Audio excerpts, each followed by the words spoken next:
Amén. Bueno, mis hermanos y hermanas, seamos todos bienvenidos a esta sesión de estudios bíblicos internacionales en línea para nuestro estudio del presente curso, el Espíritu Santo. Ese es el título sencillo de nuestro curso, el Espíritu Santo. Y sabemos que el propósito de nuestro estudio es justamente estudiar desde la perspectiva bíblica y teológica quién es el Espíritu Santo y principalmente cuál es el rol de él en nuestra vida, en nosotros como creyentes. Voy a tomar la opción de compartir pantalla para que leamos el material que corresponde el día de hoy, que es nuestro resumen y adaptación del libro titulado de esa misma manera, El Espíritu Santo.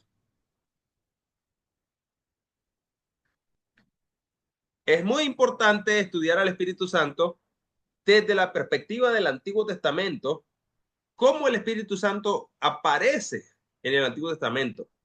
A veces creemos que en el Antiguo Testamento solo está presente el Padre a través del nombre Jehová y se nos olvida que el Hijo también estaba presente desde el momento de la creación, porque el mismo Pablo dice que a través de Cristo todo lo que existe fue hecho y por él subsiste. Y también el mismo relato del Génesis 1:2 dice que el Espíritu Santo estaba presente en la creación porque se movía sobre la faz de las aguas. Así que tanto el Padre como el Hijo y el Espíritu Santo han estado presentes desde el primer versículo de la Biblia, obrando a nuestro favor.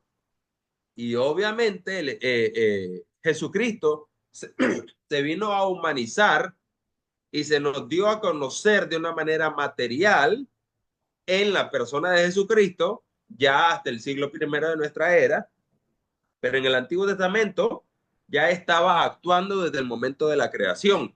Y el Espíritu Santo estuvo presente en el pueblo de Israel de una forma particular y circunstancial, cuando capacitaba a personas o cuando ungía a profetas o cuando ungía a reyes o cuando ungía a los jueces para un propósito específico con una misión específica. Ahora, hoy, vamos a estudiar en la sesión 5 el Espíritu Santo en el judaísmo intertestamentario. ¿Qué quiere decir en el judaísmo intertestamentario? Quiere decir, nosotros tenemos en la Biblia, tenemos, ya sabemos, la sección, el Antiguo Testamento y el Nuevo Testamento, y entre esos dos testamentos teníamos un periodo de tiempo de 400 años que se le llaman 400 años de silencio. ¿Por qué? Porque no hubo profeta de parte de Dios durante ese tiempo. Eso no significa que en 400 años no estuviera ocurriendo nada dentro de Palestina. No significa que en 400 años no estuviera ocurriendo nada dentro de Jerusalén. Obviamente sí estuvo ocurriendo, sí estuvieron ocurriendo sucesos y parte de eso se nos narra en el libro deuterocanónico de Macabeos. Cuando leemos los libros de Macabeos nos damos cuenta de parte de la historia que ocurrió en el periodo intertestamentario.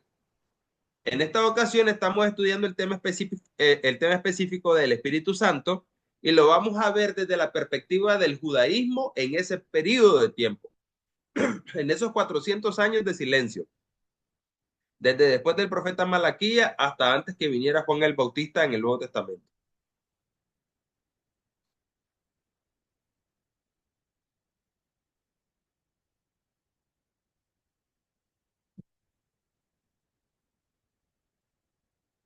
Esta sesión de hoy abarca las páginas desde las 54 hasta las 64 del libro en español que nosotros ya tenemos del Espíritu Santo.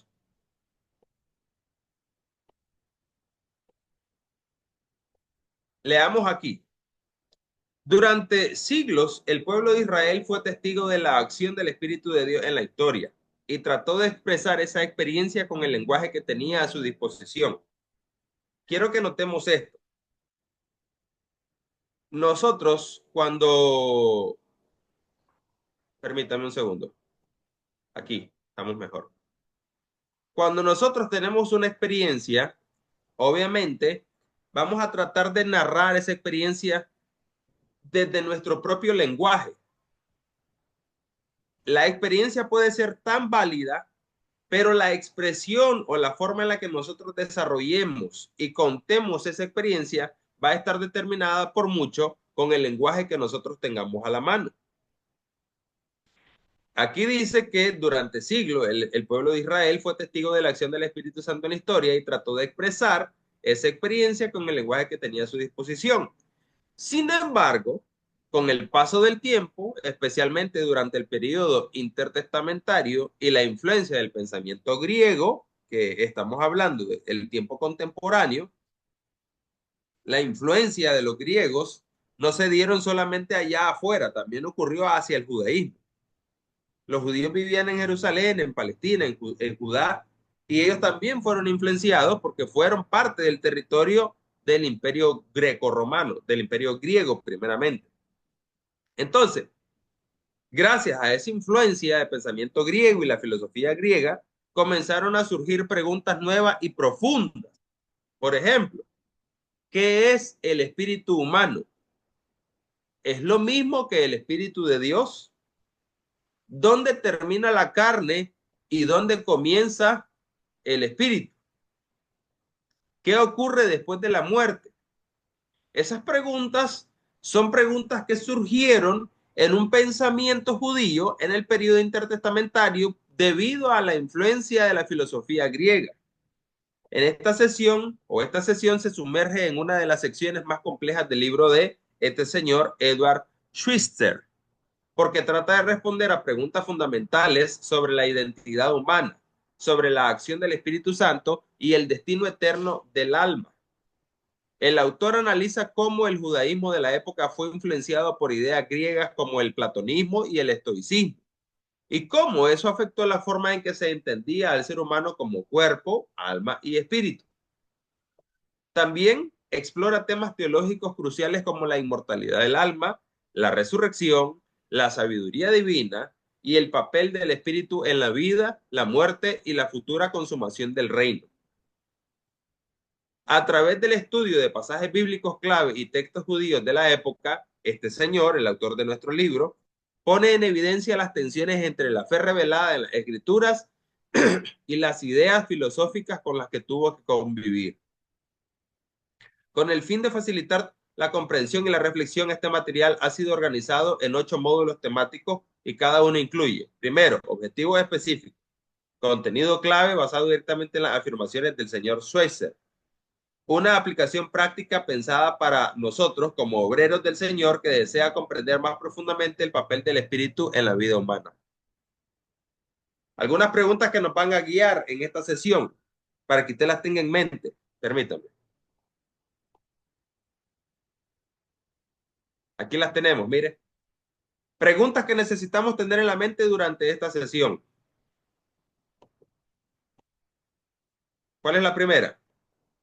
¿Qué relación existe entre el Espíritu de Dios y el espíritu humano o el espíritu del hombre? ¿Cómo se entendía la diferencia entre el cuerpo, el alma y el espíritu en el pensamiento judío y en el pensamiento griego? ¿Qué enseña la Biblia sobre la inmortalidad, la resurrección y el destino final del ser humano? ¿Cómo podemos mantener hoy una visión bíblica del ser humano en medio de tantas influencias filosóficas y científicas? Esas 4 preguntas son importantes a la hora de esta sesión y en el desarrollo de toda la sesión para que nosotros vayamos respondiéndolas y comprendiéndolas. El propósito de esta sesión específico es que podamos profundizar en la identidad del ser humano a la luz del Espíritu Santo y que aprendamos a valorar la vida como don de Dios, con la esperanza de la resurrección y la plena redención del cuerpo y del alma. Esta sesión nos llevará a vivir con humildad, sabiduría y gratitud, reconociendo que el Espíritu Santo nos ha sido dado para guiarnos hacia la verdad y la vida eterna. Dijimos que íbamos a dividir la sesión en 8 módulos o en 8 segmentos. El primer módulo temático es el Espíritu Santo como origen del conocimiento, o sea, el espíritu humano. El objetivo de este módulo específico es comprender cómo los maestros judíos del período intertestamentario manejaron la relación entre el Espíritu de Dios y el Espíritu o la razón humana. Cómo ellos manejaron bien la relación y la diferencia entre el Espíritu de Dios y el Espíritu de nosotros, o la razón humana, especialmente para evitar confusiones teológicas y filosóficas derivadas del pensamiento de la filosofía griega. Contenidos claves en este punto. Primero, los maestros judíos de Palestina notaron el peligro de confundir el alma o la razón humana con el Espíritu Santo de Dios. Eso es algo importante, porque en nuestra mentalidad o en nuestra comprensión del ser humano sabemos que somos. No solo somos cuerpo, alma y espíritu. Pero ya cuando el Espíritu Santo viene a morar en nosotros, ¿de qué forma se relacionan y se diferencian el Espíritu Santo y el espíritu humano en nosotros, que también era conocido como la razón humana? Para evitar confusiones, en lugar de usar el término espíritu del Antiguo Testamento, preferían una expresión más neutral, como aliento de vida. Para hablar del espíritu humano, los judíos, en vez de decir espíritu, la palabra espíritu, podían referirse al espíritu humano como aliento de vida. Como cuando dice el relato del Génesis que Dios creó al muñeco del barro de la tierra, hablando de Adán, y luego sopló aliento de vida sobre su nariz, ¿se acuerdan?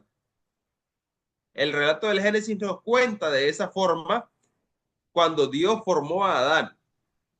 Entonces, la palabra o la frase aliento de vida es literalmente ruach en hebreo, que significaría espíritu, aliento, soplo, viento.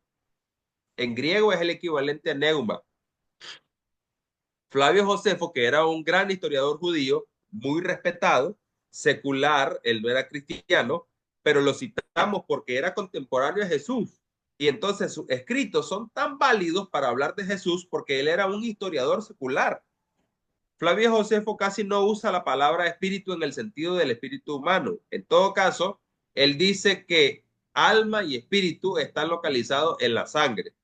Eso era lo que decía y lo que comprendía este señor. Antigüedades de los Judíos, capítulo 3, versículo o la página 260. Los traductores griegos del Antiguo Testamento, cuando tradujeron del hebreo al griego para hacer la versión Septuaginta, de la que ya hemos hablado antes en este programa de estudios bíblicos, ellos también suelen usar términos como aliento de vida o vida en lugar de espíritu. Por ejemplo, en Primero de Reyes, capítulo 17, versículo 17, no quedó en él aliento, dice la versión en español, traducida de la Septuaginta. Muestra que la pérdida del aliento, ahí está la palabra que les estaba diciendo hace un momento, ruach, así se pronuncia en hebreo más o menos, ruach. Esa palabra se asocia con la muerte, lo que facilita interpretar espíritu como mera fuerza vital y no como presencia divina.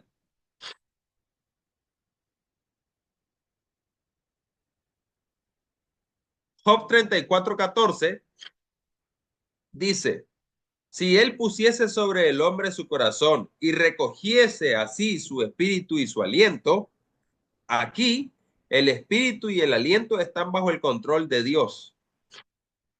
Esto sugiere que ambos pertenecen a Dios y no son autónomos del ser humano. Oiga bien qué importante eso. Como nosotros comprendemos también, ¿sí o no? Como dice el libro de Eclesiastés, cuando morimos, el polvo vuelve al polvo. Nuestro cuerpo vino de la tierra y regresa a la tierra. El cuerpo vuelve al polvo y el espíritu vuelve a Dios quien lo dio. Esa es nuestra comprensión como Iglesia de Cristo sobre el espíritu humano. Entonces, aquí estamos diciendo que el aliento y el espíritu pertenecen a Dios y no son autónomos del ser humano.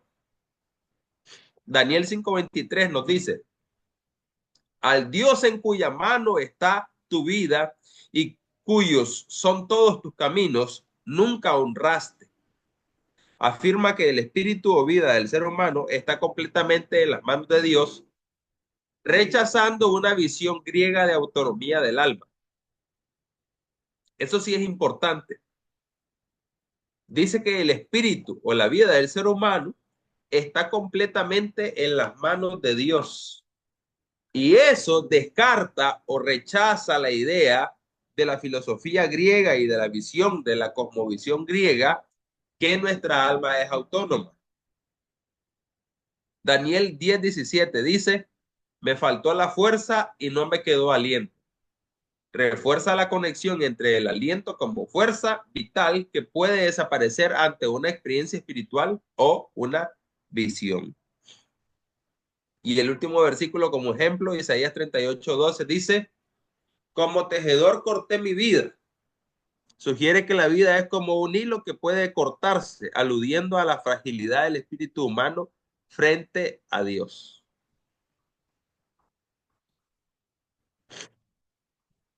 Esta elección lingüística no es accidental. Si uno acepta la idea estoica de que el mundo está permeado por una fuerza espiritual, entonces solo queda decir que esa fuerza encuentra su máxima concentración en la razón o el alma humana. En Sabiduría, que es uno de los libros deuterocanónicos del canon de la Biblia católica, en Sabiduría 7, 22 al 26, se describe al espíritu como una sabiduría que es espíritu, inteligente y santa, que todo lo abarca y todo lo penetra.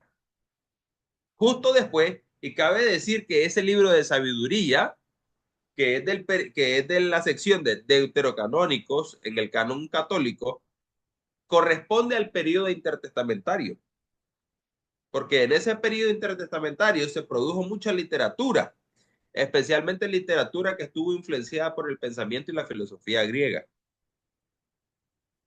Justo después, en Sabiduría 7:27, se afirma que esta sabiduría entra solo en las almas santas y las hace amigas de Dios y profetas. En Sabiduría 7:7 se enseña que el espíritu de sabiduría, es decir, la razón, se da a quien pide conocimiento, más o menos como lo que dice Santiago, ¿verdad? En Sabiduría 9:17 se añade que solo recibe sabiduría quien es digno de Dios y a esa persona el Señor le da su Espíritu Santo desde lo alto. Finalmente, en Sabiduría 15:11 declara que Dios ha inspirado al ser humano con un alma activa y lo ha animado con un espíritu viviente. Ok, ustedes dirán, ¿y por qué el hermano citó muchas veces el libro de sabiduría que no está en nuestras Biblias, de nuestro canon protestante? Porque recuerden que el título de esta sesión es estudiar el tema del Espíritu Santo. Ya lo habíamos estudiado en la sesión anterior en el Antiguo Testamento. Y en esta sesión estamos estudiando el tema del Espíritu Santo y la comprensión judía, cómo los judíos comprendían al Espíritu Santo, pero ya lo estudiamos en el Antiguo Testamento y ahora cómo comprendían los judíos del periodo intertestamentario, perdón, al Espíritu Santo. Entonces, como el libro de sabiduría corresponde históricamente a ese periodo intertestamentario, vale la pena saber qué dicen estos libros del periodo intertestamentario, como sabiduría, como eclesiástico, como sabiduría, también está el libro de, bueno, los macabeos, pero no habla mucho de teología, los macabeos es más que todo histórico. Este libro de sabiduría y eclesiástico son muy parecidos a los libros de Proverbios y de Eclesiastés. Son de que recogen sabiduría cotidiana y popular. De ahí su nombre. Entonces, citamos muchos versículos y muchos pasajes de este libro de sabiduría porque lo que estamos queriendo es analizar la perspectiva judía y la comprensión judía del tema del Espíritu Santo en ese periodo específico de la historia del pueblo de Dios, el periodo intertestamentario, o sea, el periodo entre el Antiguo y el Nuevo Testamento. Una aplicación práctica para nosotros de este primer módulo. Este módulo nos reta a distinguir entre el espíritu humano y el espíritu de Dios. ¿Por qué? Ya que vivimos en una época donde la inteligencia, la razón y la mente humana son exaltadas sobremanera como fuente principal de verdad. Sin embargo, la sabiduría verdadera no proviene de nosotros mismos, sino del Espíritu de Dios que mora en los que le pertenecen a Dios. Vea qué importante es aplicación práctica. Bueno, en realidad difiere un poquito en esta parte con el escrito, porque ya no estamos viviendo esa época donde la inteligencia y la razón y la mente humana son exaltadas como fuente principal de la verdad. Ya ni siquiera estamos viviendo la era de la razón como la estuvimos viviendo hace unas décadas atrás. Mire que hace unas décadas atrás, y ustedes no me dejarán mentir, todos los que me están escuchando, bueno, y todos los que van a escuchar al ver este video después en diferido, ya no estamos viviendo esa época en la que se exaltaba la inteligencia humana, en la que se le hacía un culto a la razón humana, en la que se buscaba y se glorificaba a la razón y a la inteligencia. Ahora más bien, me temo, y con mucha pena lo digo, me temo que ya no estamos dando culto a la inteligencia, sino que ahora cada vez más las cosas sin sentido, las cosas ilógicas, las cosas, incluso si me permite la palabra, las cosas estúpidas, están siendo viralizadas.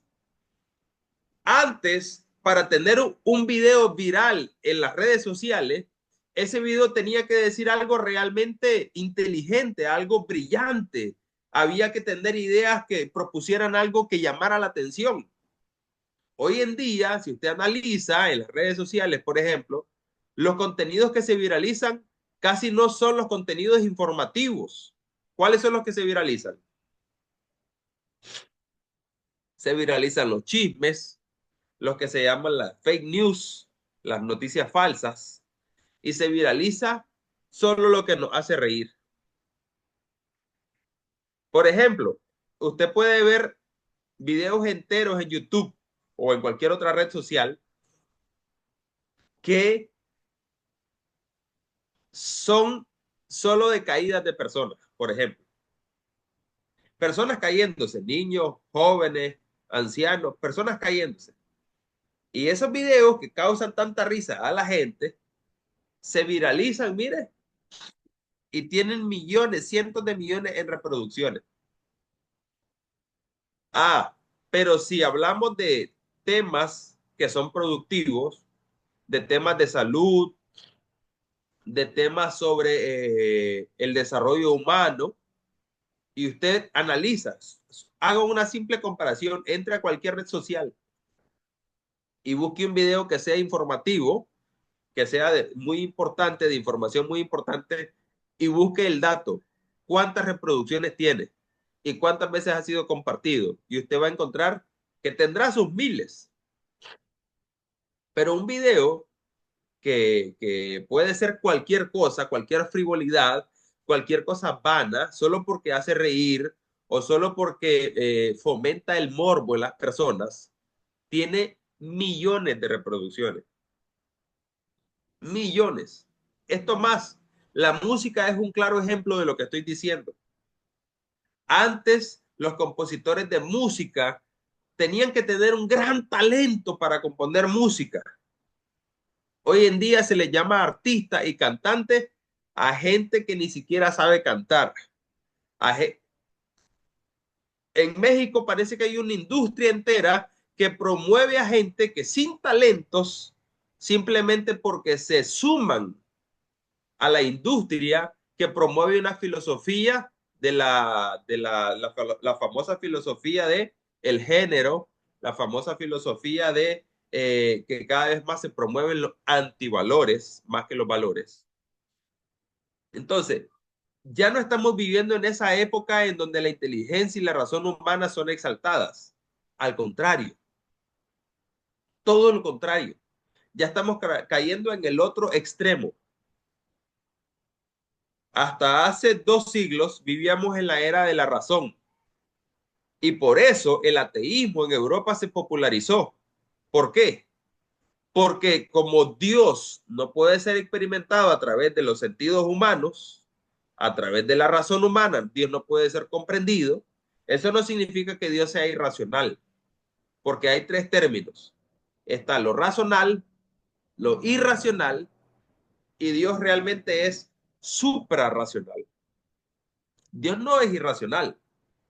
Simplemente que nuestra razón humana es muy limitada para comprenderlo, entonces Él queda por encima de nuestra razón humana y eso lo hace ser suprarracional.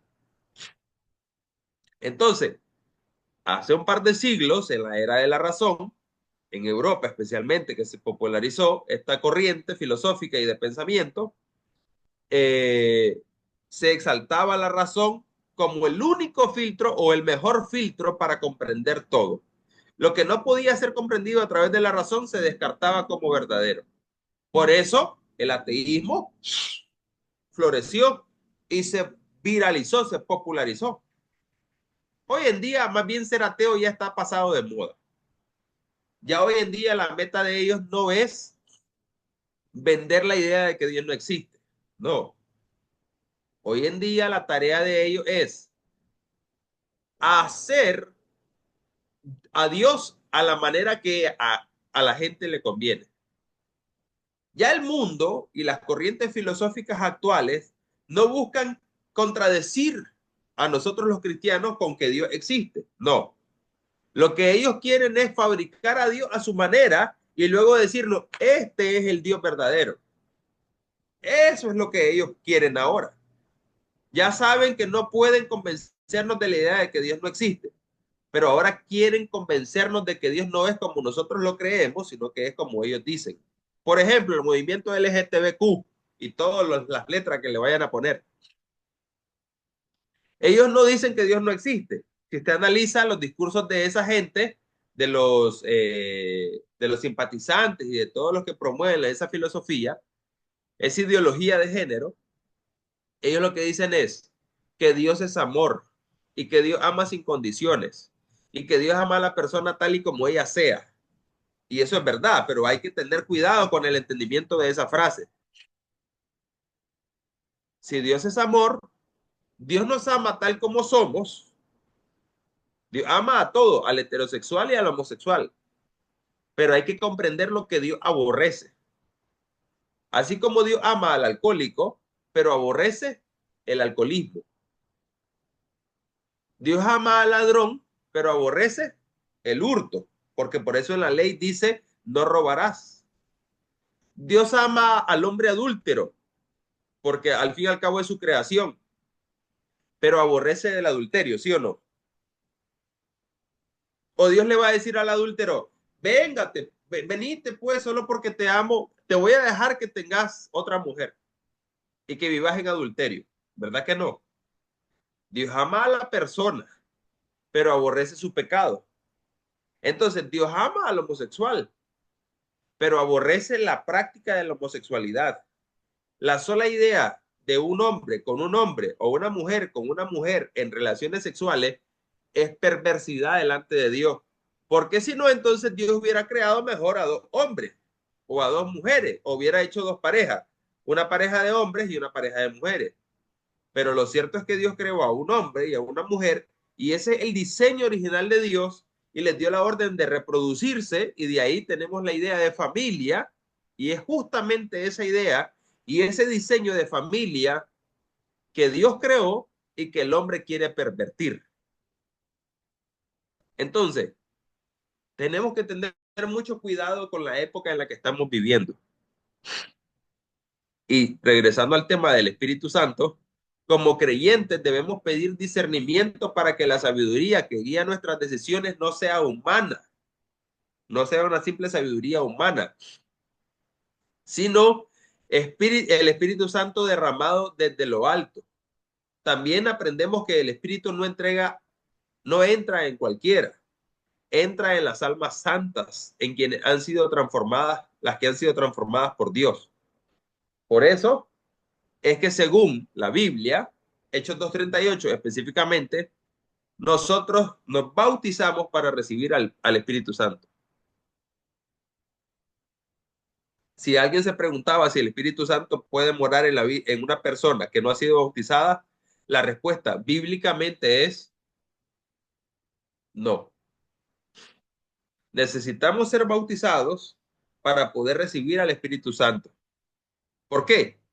Porque obviamente el Espíritu Santo, como el mismo nombre lo dice, es santo. Necesitamos primero ser limpiados de nuestros pecados para poder recibirlo.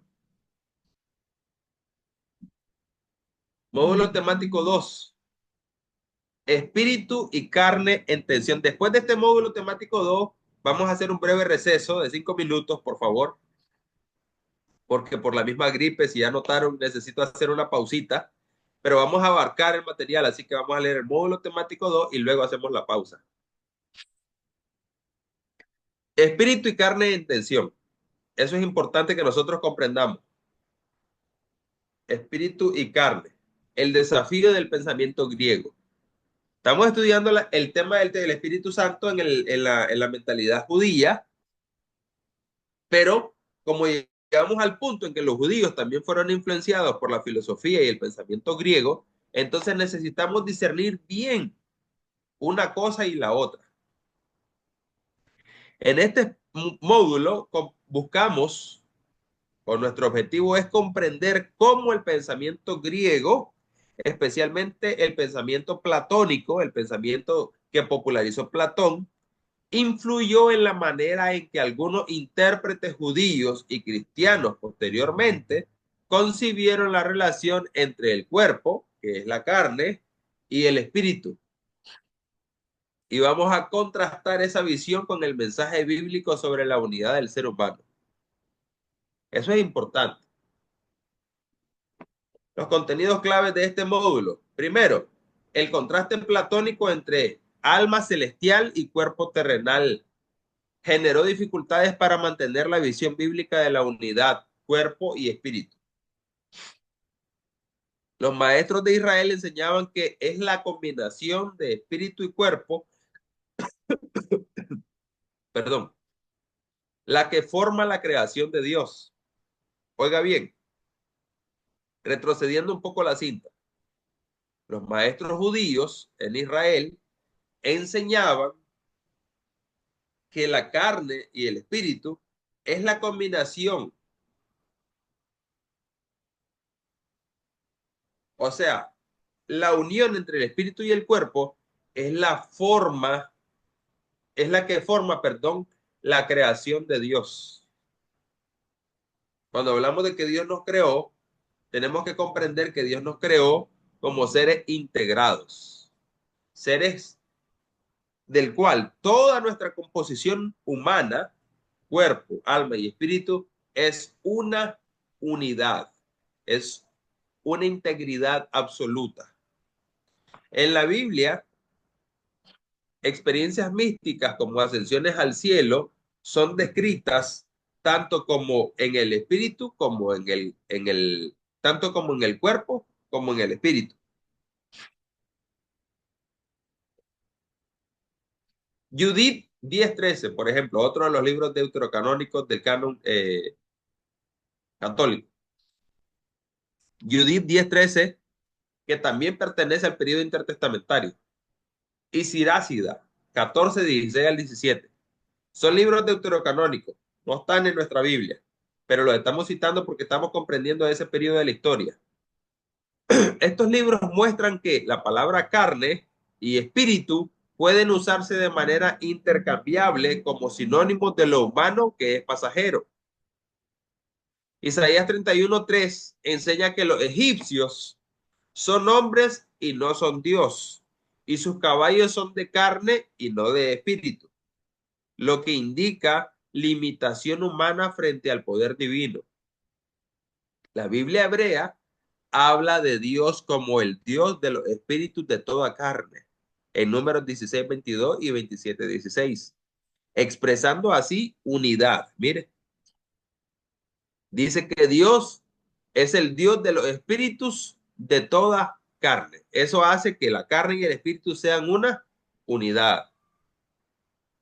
Sin embargo, en el pensamiento griego judaico posterior, que comenzó a hablar de espíritus creados antes que los cuerpos, incluso de ángeles que se unieron con mujeres y generaciones y generaron hijos según la carne. Esto está en el Enoc etíope, en el libro de Enoc. La idea platónica es que hay un universo paralelo al material,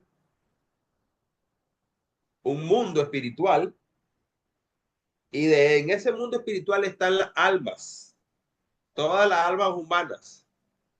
Y como quien dice, como una fábrica de juguetes, nace o va a nacer un niño al mundo, entonces se toma un alma de ese mundo espiritual y se manda que entre en el cuerpo de ese niño que se está formando.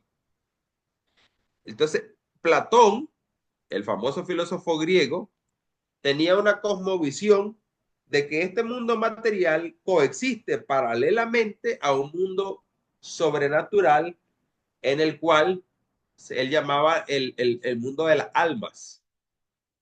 Y entonces, la relación entre aquel mundo y el nuestro es que allá están los espíritus, las almas de los seres humanos que ya están creadas, que ya existen, y que después, a la hora de que se va a coincidir la vida, se va a formar un cuerpo en un vientre, solo se toma un alma que ya está preconcebida, que ya existe, un alma que ya existe, y se une al cuerpo material que se formó en el vientre de una madre.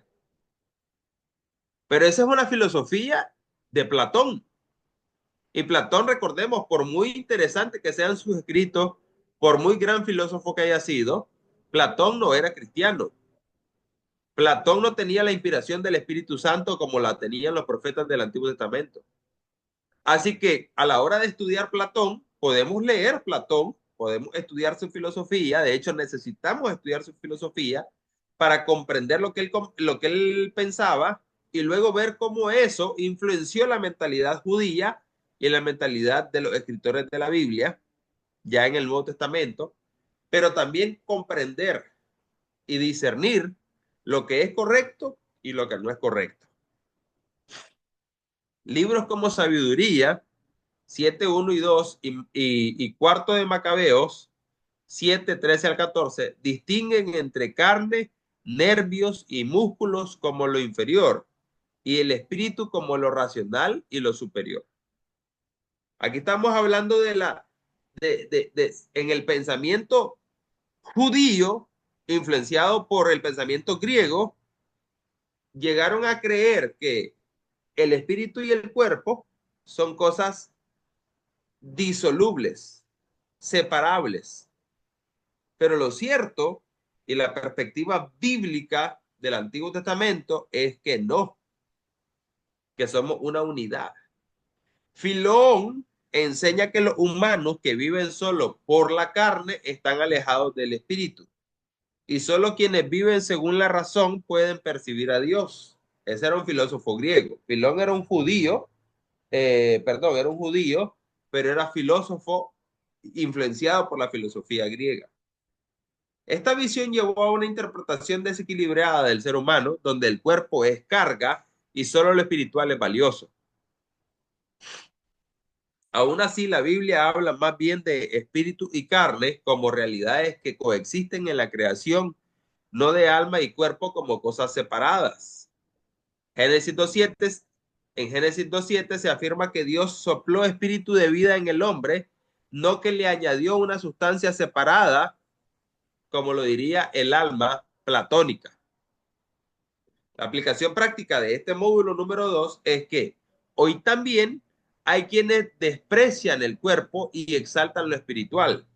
Las filosofías y las religiones orientales, el budismo, el taoísmo, todas esas religiones todavía promueven la idea de que necesitamos entrar en un tiempo de meditación profunda para que nuestro espíritu se eleve mientras que nuestro cuerpo reposa. Ellos quieren que el espíritu se eleve y se separe del cuerpo. Las filosofías y religiones orientales enseñan eso porque creen que el cuerpo es malo solo por ser material y que el espíritu es bueno y es lo verdaderamente valioso. Dice, exaltan lo espiritual como si fueran opuestos y desprecian el cuerpo. El mensaje bíblico enseña que el ser humano fue creado con cuerpo y con espíritu, y ambos tienen el mismo valor delante de Dios. En este módulo nos llama a rechazar el dualismo, esa idea de que el cuerpo es material, hay que despreciarlo por ser malo, solo por el hecho de ser materia, y que exaltamos el espíritu es una idea dualista. ¿Por qué se llama dualista? Porque divide una cosa de la otra. Se lo voy a poner en términos sencillos. Se lo voy a poner con un ejemplo. Por ejemplo, el esposo y la esposa son una sola carne, ¿verdad que sí? ¿Verdad que sí, hermano? Amén, digan todos los que están casados. El espíritu, perdón, el esposo y la esposa son una sola carne bíblicamente hablando. Y ese es precisamente el reto en los primeros años de casado. Poder comprender la unidad entre un hombre y una mujer a partir del hecho de que se casaron. Entonces, ya cuando un hombre y una mujer vienen a ser una sola carne para formar a una familia, les voy a poner los dos ejemplos. Ejemplo número uno, el esposo y la esposa trabajan, tienen hijos. Entonces, el esposo y la esposa trabajan. En el ejemplo número uno, ambos trabajan, tienen hijos, tienen proyectos de vida familiar, no tienen casa, entonces quieren comprar una casa o quieren construir una casa, o tienen casa pero quieren comprar un vehículo para la familia. Tienen metas en común y ya que ambos trabajan en mutuo acuerdo, coordinan las finanzas de la familia y dicen, bueno, yo gano tanto, tú ganas tanto, le dice el esposo a la esposa y viceversa. Y juntamos los dos salarios y entonces después proyectamos nuestras metas en cuánto tiempo las vamos a ir logrando. Ejemplo número dos, aunque saben que el esposo y la esposa son una sola carne, en el ejemplo número dos, ambos trabajan, ambos tienen su salario, pero el esposo dice, a ver, yo gano tanto, te doy esto para que vos lo administres para la comida y para los gastos de la casa, y esta otra parte es mía. Y la esposa dice, yo gano, lo tuyo es tuyo y lo mío es mío. Entonces ella viene y dice, esto es mío. Y en el ejemplo número dos, igual que en el uno, ambos trabajan, pero en el ejemplo número dos, separan la finanza. Y ahí es donde comienzan los desacuerdos económicos, los desacuerdos financieros en el matrimonio. Y suele ser una de las principales razones de divorcio en cualquier país, una de las principales razones de divorcio de los esposos.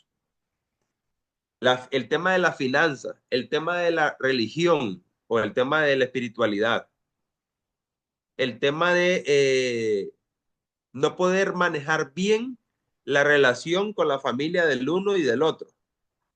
La suegra mucho se mete en la crianza de los hijos o la suegra de ella mucho discrimina a la nuera. Entonces, esos temas que si no se resuelven suelen ser principales causas de divorcio. Entonces, en el ejemplo número uno, las dos cosas, los dos salarios se convertían en un solo salario. Dice, bueno, por ejemplo, yo gano $500 y dice, yo gano $400. Entonces, en esta casa tenemos un ingreso de $900 netos. Y esos $900 los vamos a poner en la administración de todos nuestros proyectos y todas nuestras finanzas. Pero si él gana $400 y ella gana $400, o supongamos, ella gana $600, gana más que él, ¿cuánto debería hacer para la familia? $1,000. Pero él dice, bueno, aquí están de mis 400, 300 para el gasto de la familia, el gasto de la casa. Y ella dice, bueno, este es mi salario, lo mío es mío. Y entonces ella dice esto. ¿Cuándo van a poder lograr sus proyectos familiares? ¿Quién sabe cuándo? Lo más probable es que ni siquiera lo lleguen a lograr algún día porque en ese camino, lo más probable es que más bien terminen divorciados. Entonces, dos cosas pueden llegar a ser una sola si se comprende bien la dinámica. El cuerpo y el espíritu en realidad son uno solo. El cuerpo, el alma y el espíritu del ser humano es una unidad, es una integridad. Pero la filosofía griega influenció el pensamiento judío y luego nosotros solemos tener ideas en libros deuterocanónicos principalmente que se puede ver, se puede notar fácilmente esa división en la que se desprecia el cuerpo y se exalta lo espiritual. Todavía hay vestigios de ese dualismo en las filosofías y las religiones orientales, como ya decíamos. Entonces, en este módulo nosotros somos llamados a rechazar ese dualismo que divide el alma del cuerpo y a valorar que tanto el Espíritu Santo puede obrar en nuestra vida completa, como ya decíamos al inicio, hablando de la sesión anterior. El Espíritu Santo, no creamos que el Espíritu Santo solo viene para dominar nuestro espíritu humano y para conectar nuestro espíritu humano con Dios. No, el Espíritu Santo también quiere gobernar nuestra mente. La mente sería el equivalente del alma.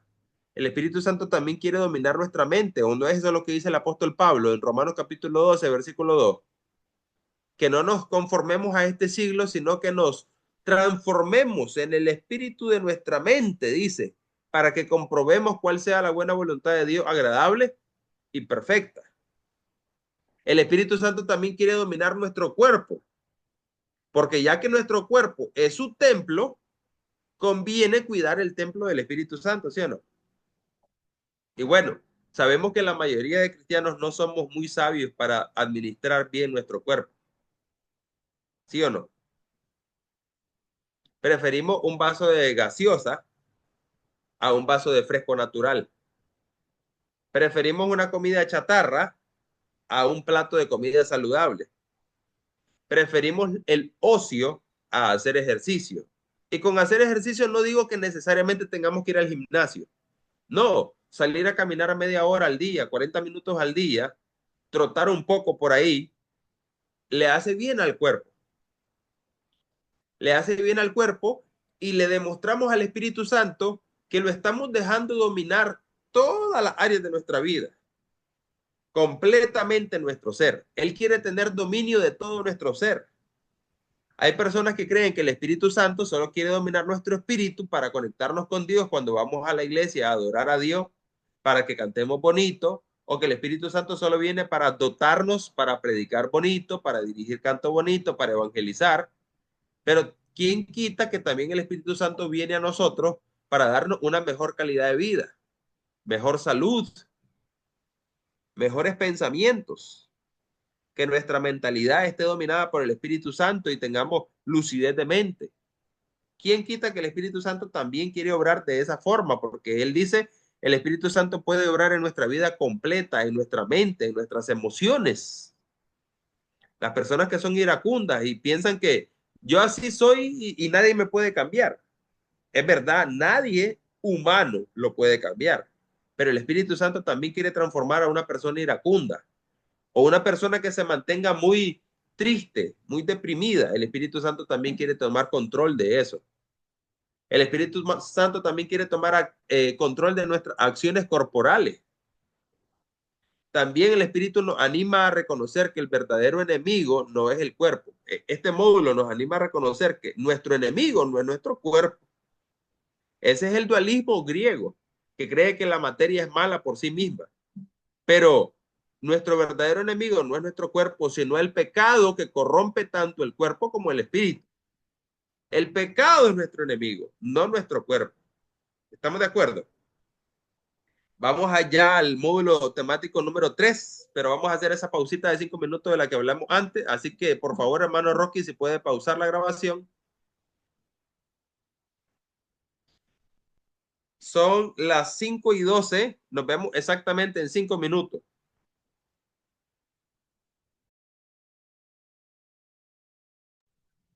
Si tiene un comentario o pregunta hasta el momento, por favor, cuando volvamos del receso, lo pueden hacer.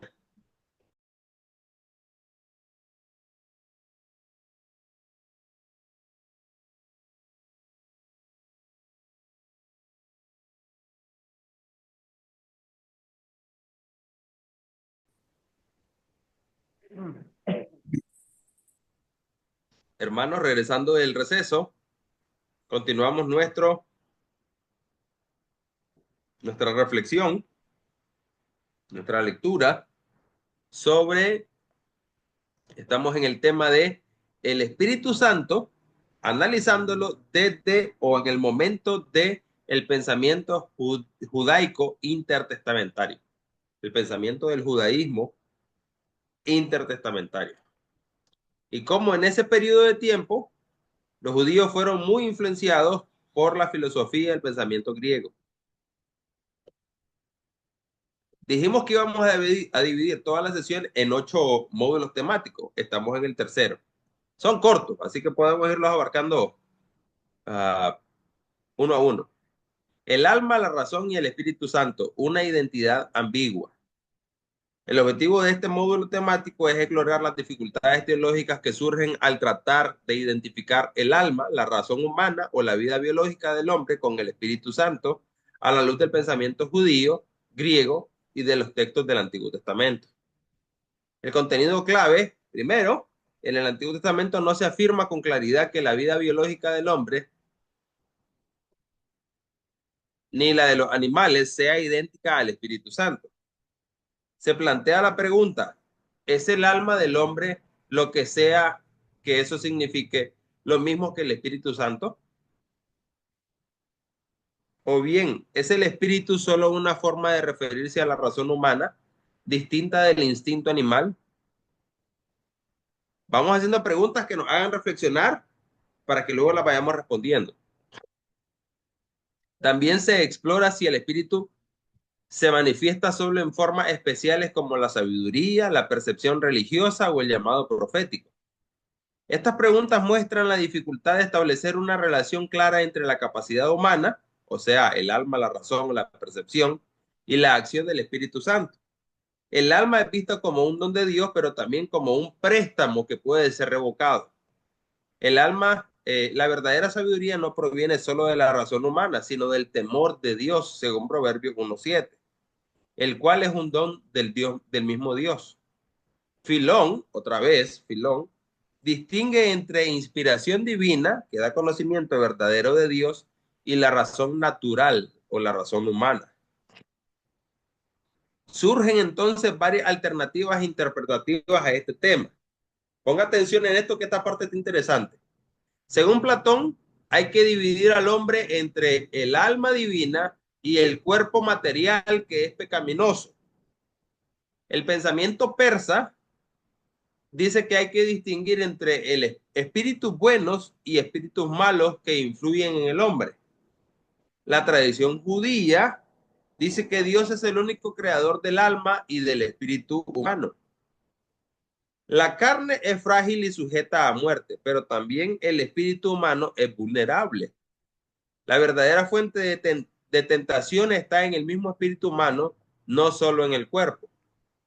El dilema queda sin resolver. ¿Qué parte del ser humano es el espíritu que viene de Dios y a dónde regresa? ¿Y qué hace al hombre? ¿Y qué hace el hombre con ese espíritu humano?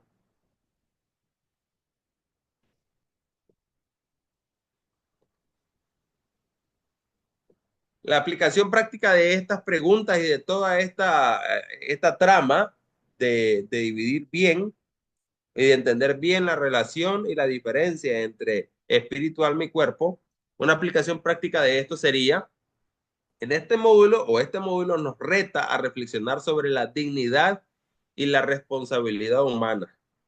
Si el alma o el espíritu vienen de Dios, ¿qué hacemos con ese don? ¿Lo cultivamos en temor y sabiduría o lo dejamos gobernado por instintos y deseos?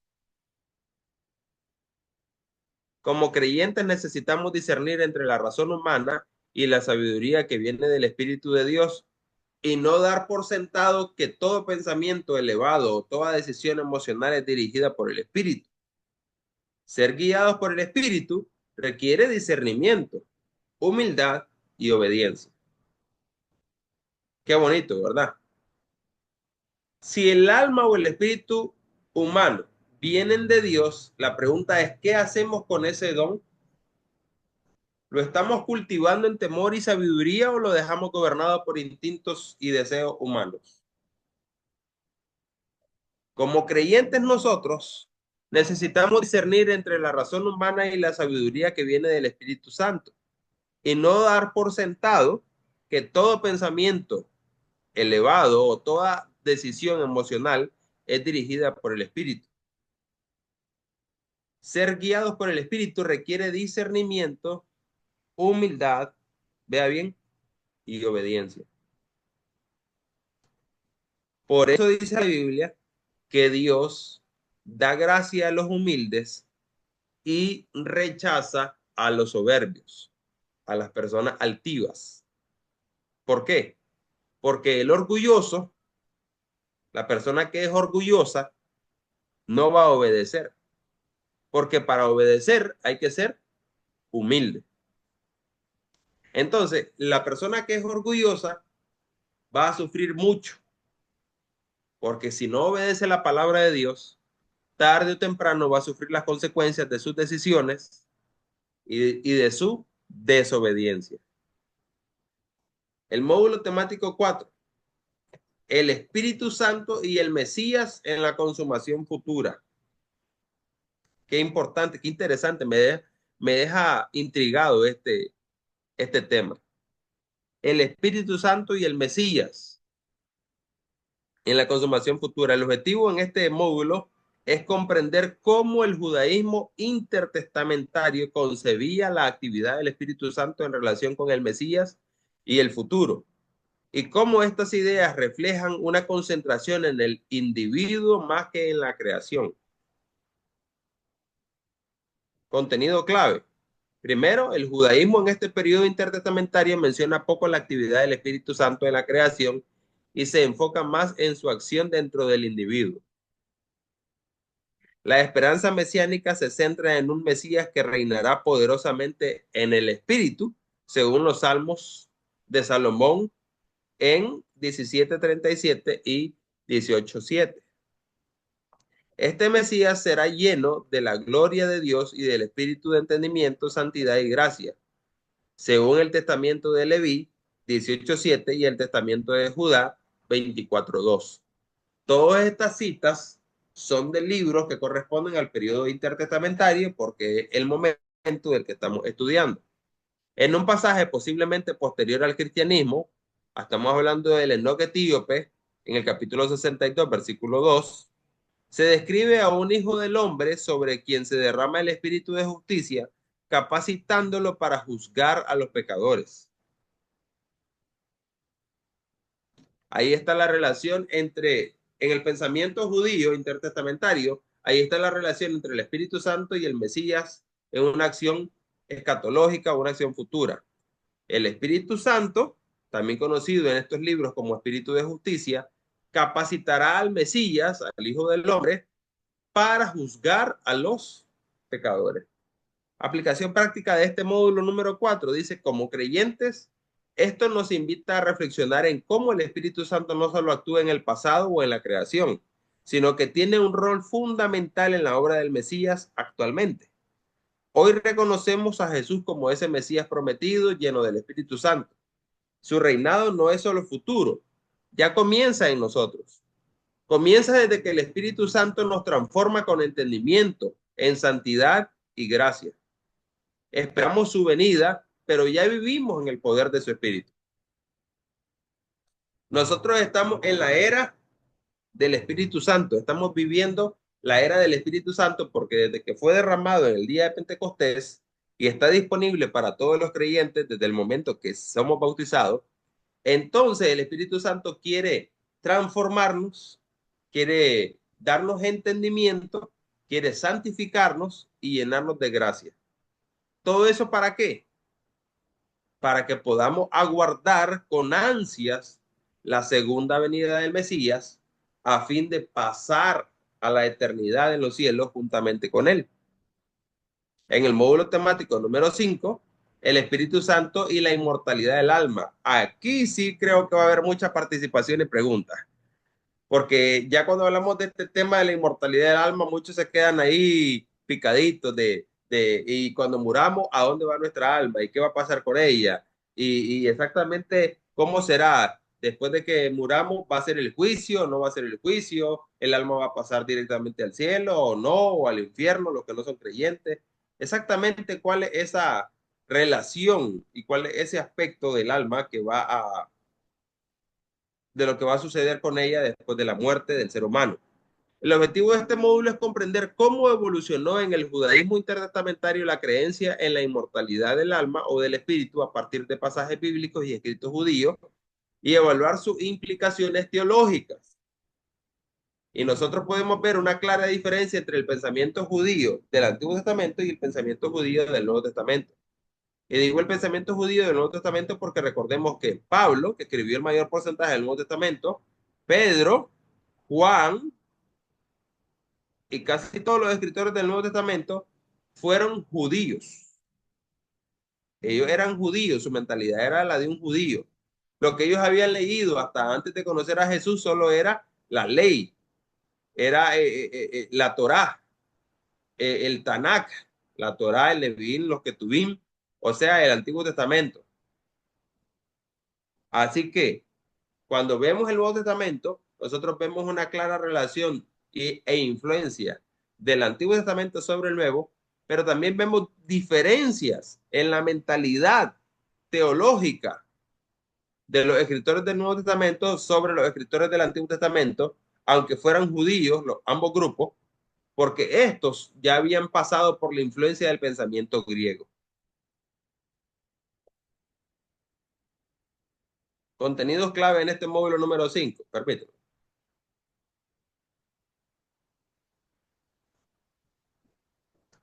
Ya en el periodo intertestamentario comienza a madurarse la idea de prevalecer la creencia de que el alma o el espíritu del ser humano sobreviven a la muerte.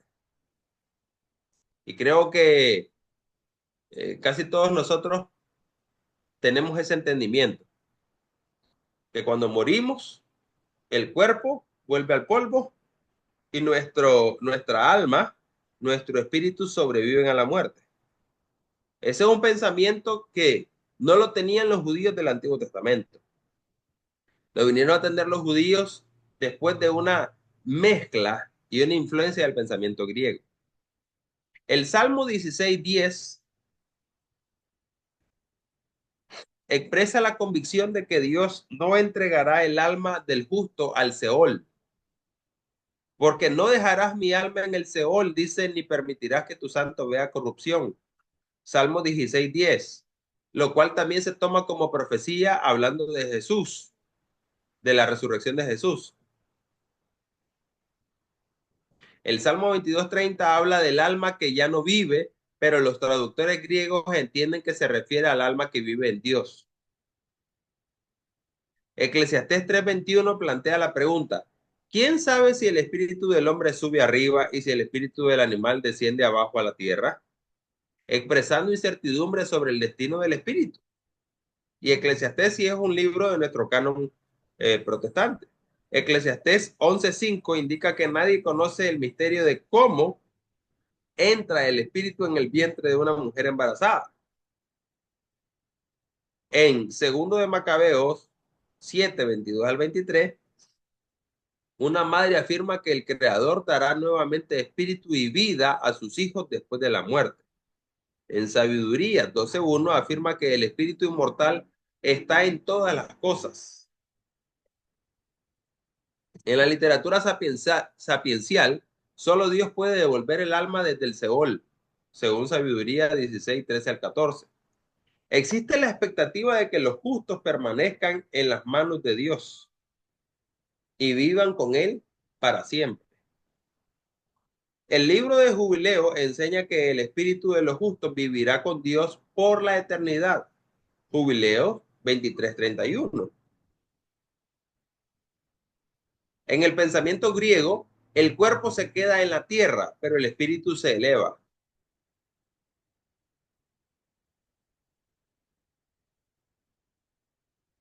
Fosílides 105 al 108. Enoc etíope representa los espíritus de los justos y malvados yendo a diferentes lugares. Si usted lee la ETH, significa etíope en inglés. Etíope, Enoc etíope 103.4 y 108.11. Se describe la existencia de cámaras del tesoro o compartimientos para justos, pecadores y almas esperando juicio en segundo de Esdras, capítulo 7, versículos 80 al 87, y en Siriac Baruch 21, 23 y 32. Flavio Josefo, por su parte, dice que en la muerte el alma se libera del cuerpo, y eso lo tenemos atestiguado en Antigüedades de los Judíos 19, 325 y en Guerras de los Judíos, segunda parte, capítulo 100, página 154.